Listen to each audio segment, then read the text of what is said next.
right? So something along those lines, right? So write out some terms, and again, see if I can see something, going on, there. Maybe I do, maybe I don't, right? But again, there's not a whole lot, but, is this, again, I'm seeing this 1 over and over again. That's what's staying. Is there something from 2 to 6 that's the same as 6 to 12? It's the same as 12 to 20. Not really, right? So that, that's part of why it's not geometric, right? So the numerators staying the same. There's not a common multiplier from 2 to 6 and 6 to 12 on down the line, right? Are you recognizing? Again, what are your series? Your series are, 1 plus x squared over 2 factorial plus x cubed over 3 factorial, right? That's your, e to the x series. I'm not seeing those, I'm not seeing factorials, right, in my denominator, right? Okay, so I'm not seeing a whole lot that probably dictates this as some known, series, for it. All right. So what's my next option?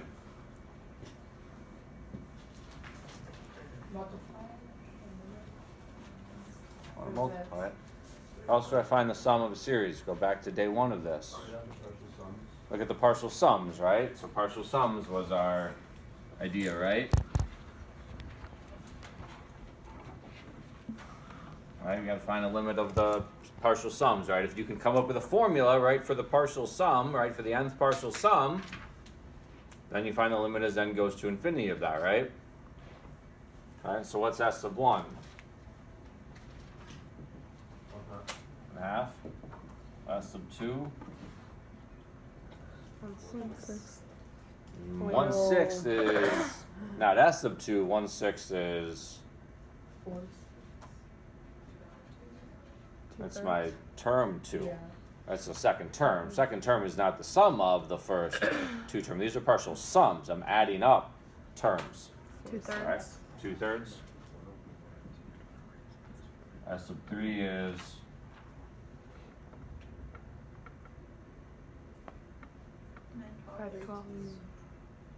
9/12, so 3/4. What's S sub 4 going to be? 4/5. What's S of n going to be?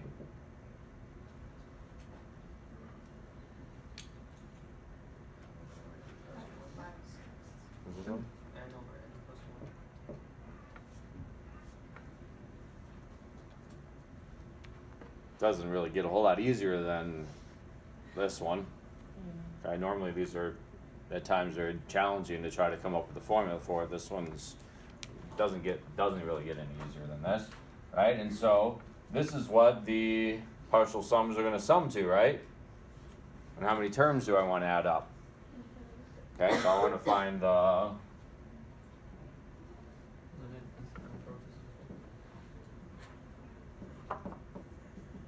what does it equal? So what does the series sum to?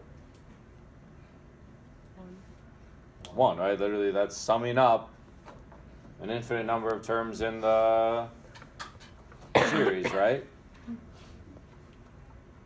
So think what you're going to get, right? If you added 1,000 terms, right, you'd get 1,000 over 1,001, right?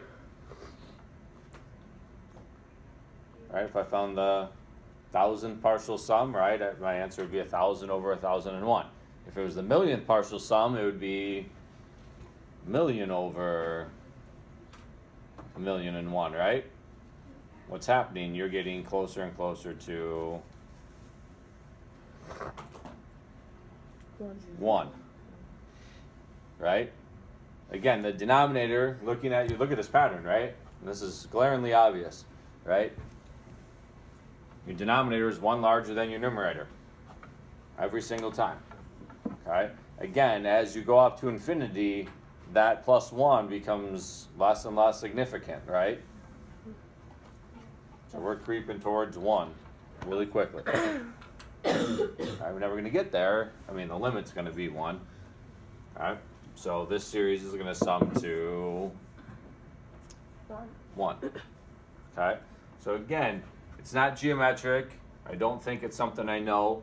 right? When I write it out, I can look at the partial sums and see if I can come up with a pattern for it, right? And again, 1/2, 2/3, 3/4, 4/5.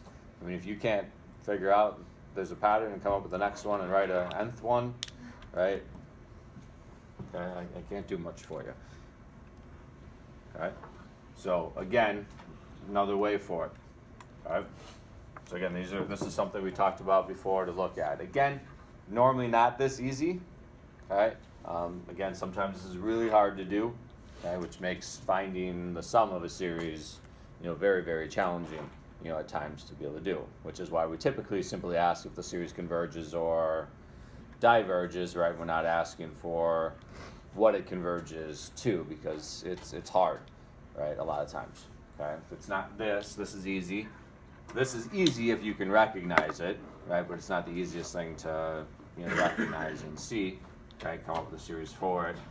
This, we can write out partial sums. That's simple, but trying to then generate a generic formula for the nth partial sum can be a very big issue along the way. Right? So, yeah. When we're doing it with geometric, the sum is the first term divided by 1 minus the ratio. Mm-hmm. What happens if the first term is not 1? Because we've only ever done it when the first term is 1. No, we've done it with lots of them. Then the first term is whatever the first term is. Yeah. Okay, then sorry. First term is the first term. Whatever the first term is. We had that x to the 8th plus x to the 10th plus that, and it summed to x to the 8th over 1 minus x squared. I've done it lots of times without the first term being 1. All right. So what else should we recognize about this series? Should be something that just jumps out at you that we've done a ton in this class. That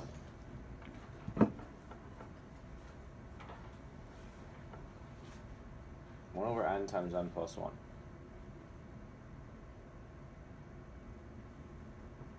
Should scream something at you in this class.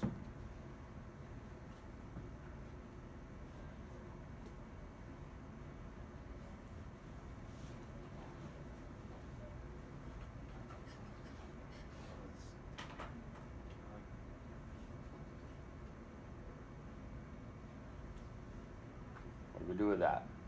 What have we done a bunch of different times? Something that looks like that.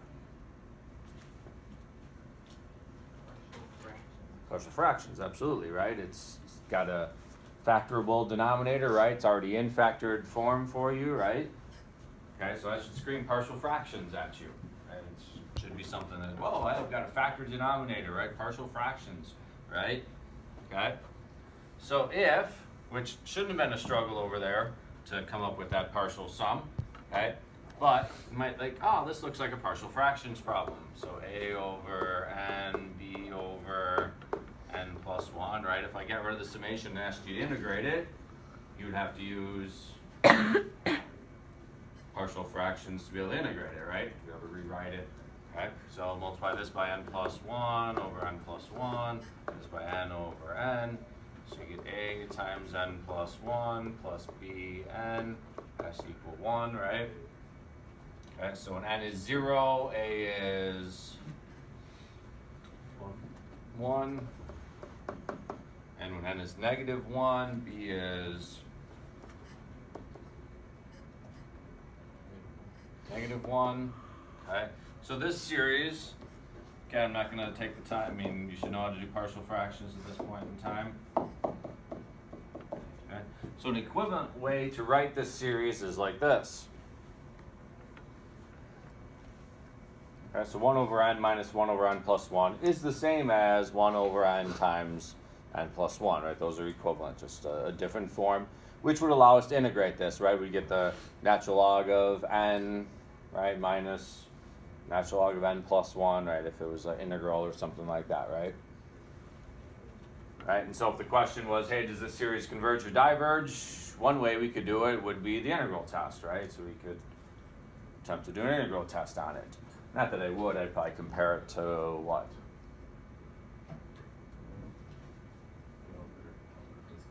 One over n squared, right? So this is n squared plus n in the denominator, right?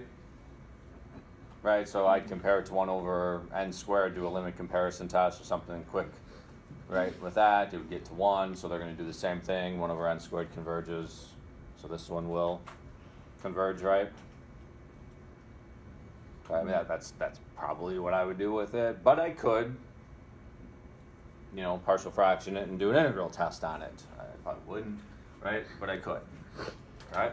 So let's see what happens here. Right? When we put in 1, what are we supposed to get out? 1 half, right? 1 half was our first term, right? When I put 1 in here, I get 1 minus 1 half, which is 1 half, right? Okay. The next term is supposed to be 1 6, right? Which is when I put in 2, right? So that becomes 1 half minus 1/3. And half minus 1/3 is 1 6, right? I'm going to get plus 112.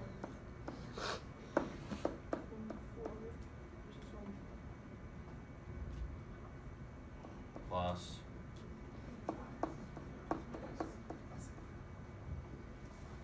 what's going on? It's alternating. What else, Matthias? They're all canceling out except for the 1. So the negative 1/2 is The next term. canceling with the positive 1/2.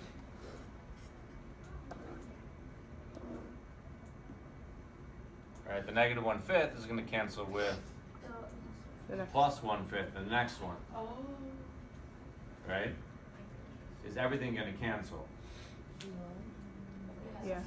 No, but like when you get to the end, It's gonna be very. Okay, when I do to the insignificant. n, right, I'm going to have 1 over n minus 1 over n plus 1, right? The one before it would have been when n was negative 1 n. n minus 1, right? If this is n, right, the one before would have been n minus 1, right? So this would be 1 over n minus 1 minus 1 over n. Alright, so this is 1 over n. Right, and then this one would have canceled with the one preceding it, right? So really, what am I left with? 1 and then minus 1 over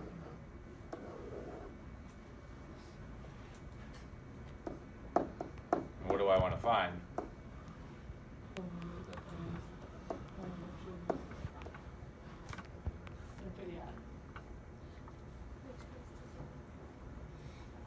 It was looking 1.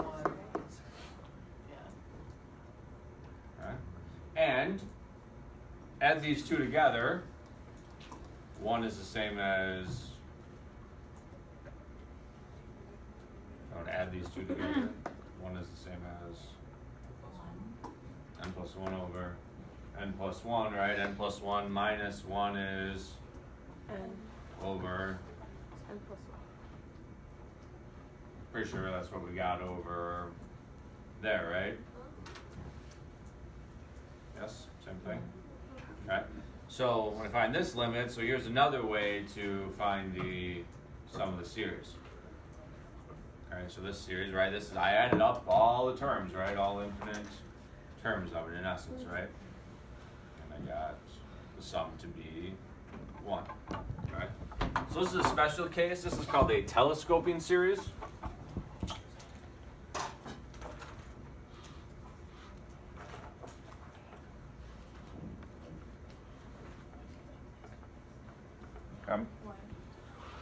So telescoping series, the idea of the name, kind of think about your old school pirate telescopes, right? That kind of expand and then collapse, right? And so you got kind of all these terms as like this expansion, then really those middle terms kind of all drop out and the series collapses down, in this case to really 2 terms, right? That first numerical value and then that back end, right, of the 2 terms in each value as you go through. Okay? It doesn't necessarily always work that there's just 2 terms left, right? It might be a couple of terms in the front end and a couple of terms in the in the back end along the way. There's lots of different options that happen. This is pretty typical of a basic telescoping series idea. Again, these are really special cases. They're typically ones that use partial fractions on. That's basically the connection, is that it's a series that, okay? Again, when you're seeing this, originally you're seeing a half plus a 6 plus a 12 plus a 20th on down the line. But if you decompose it, break it apart into two terms, right, and actually just write them out, you're going to see that actually parts of them are canceling, out along the way, through it. Okay? But there can definitely be some really weird, challenging ones. Not a ton probably in this course, but my B courses had some where it was really neat. You had to kind of almost look diagonally to see, and it was like one term actually canceled with like two other ones. So you had a half, and a half didn't cancel with a negative a half. It canceled with two other negative terms that added to, a half or something like that. And unfortunately there was like a negative a half in there as well. So if you canceled that one, you were kind of wrongly canceling what it was supposed to go with, and so you never saw it. Like you didn't actually, you weren't able to see what was supposed to, cancel out. So it was fun to eventually figure that out along the way. But it's like, you had to almost write it in a nice way so you could see like the diagonal. Like, how are you gonna know? I mean, it was good. Needless to say, it took us a little while to find that one out. Okay. Again, it's just another way. Again, very special case, no different than this, right? This is a special type of series, right? This is a special type of series where this happens. Okay. Again, we know how to recognize geometric, right? I'll look for a common ratio. Again, here's basically something that starts off that you can do partial fractions with, right? That's basically the idea, right? Or it's already set up like we rewrote there, right? Okay, and so the big thing with this is to not have, when we put in 1, right, to make sure we left this as 1 minus a half instead of writing it as what the true first term is, which is 1/2, right? The true first term is a half. The true second term is a sixth, right? Now that's what the term was actually equal to, but we really needed to leave it as the two parts, right, that made up the first term, the two parts that made up the second term, and on down the line, with it. Okay. But again, you can see something where, depending on what's going on, if this is like minus 1 over n plus 2, right, then this isn't going to cancel out the second term, right? It's going to take two terms before it cancels, something out, right? So if you get a real simple idea like this, right? So now you get 1 minus a third, right? So this would be minus a third. Right, and then I would add a half, right, minus a fourth, and then plus a third minus a fifth. So then basically the third doesn't cancel until a couple of terms out, right? So now you're going to get 1 1/2.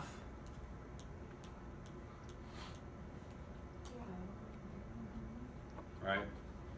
That's what you're kind of working on before you get to something. If you think about this would be n plus, so I have to get, what am I looking at, common denominator. So I'm thinking it's 1 over n plus 1 over n plus 1 is maybe what I get at the end. Right, or something. That's what like these two are, right? Or this, well, it's actually 1 plus a half, so I should get 3 halves, and then the n, right? So I should sum to 3 halves. I was trying to come up with what my general formula was with partial sums. I'd have to actually look at partial sums to do that. But partial sums somehow would have gotten 3 halves, I think, out of the answer as we went through it. So just gonna be a little bit careful as you went through of when it kind of cancels out and what is left. Here the idea is I'd be left with 2 of these at the end, right? Because I'd have in the end I'd have 2 of the minuses that didn't cancel out with 2 of the pluses along the way, but as n goes to infinity, both of these would go to 0, right? I'd have a minus 1 over n plus 2 and a minus 1 over n plus 1, I think, for the 2 previous terms or something like that. So you get kind of the same idea. So in this case, you'd kind of have 4 terms that were left in the end, a 1, a a half, and then a couple of ones that would go to 0 at the end. Okay, so that'd be sort of the idea of how it can play out. Slightly different than this. Okay, but again, just something to keep in mind. Does it pop up a lot? No. But if the question is, find the sum of the series, it's another thing that should be in your repertoire of, thinking about. Geometric's always your first, idea. Is it one of those known Maclaurin series that I should kind of know? Can I start looking at the partial sums and trying to come up with a formula? Or can I do, partial fractions on it and go from there with it? Okay. So, all right.